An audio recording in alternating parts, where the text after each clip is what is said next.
I was having a very, very difficult time breathing, and I couldn't figure out why, because in every other respect I was in great shape.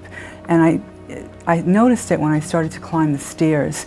I'd get to the top of the stairs and I couldn't breathe at all. I was totally out of breath. My heart was pounding out of my chest, and I knew that something was very wrong. And I began to notice that the breathing had gotten really bad. It was a Saturday morning, and I told my husband that I needed to go to the hospital because I just couldn't breathe at all.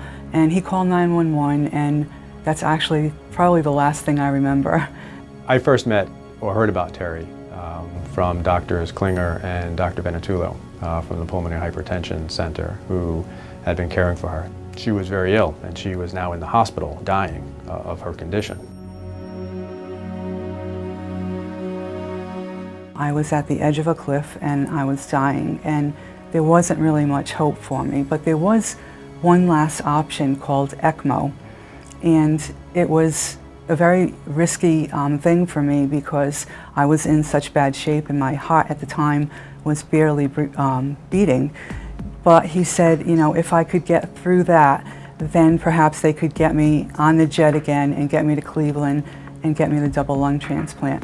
We're using ECMO to support adults who have very specific and reversible lung injury, and we had to do a certain kind of ECMO to support not only her lungs, but also to support her heart.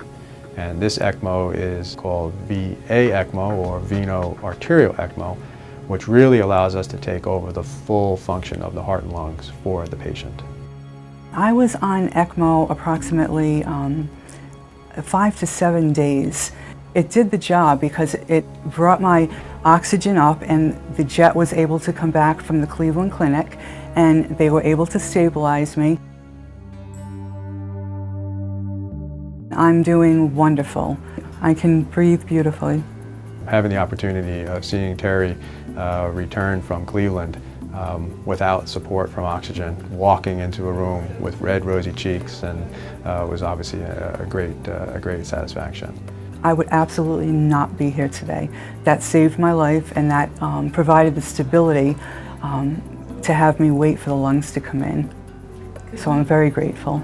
With obviously a new set of lungs, she has a new beginning. And for us, it was a great opportunity to see the kind of coordinated work that was done here to get her onto ECMO so that she had a chance, and then to get her out there and to have her come back is obviously a really great win for everybody.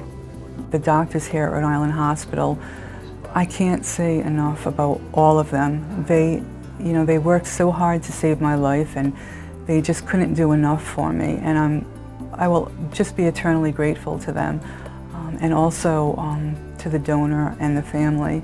I think about them every single day. I was a figure skater with the Rhode Island Figure Skating Association. When I got sick, I was unable to do that anymore because I was carrying oxygen around with me, and I couldn't breathe, so it was too dangerous for me to continue that.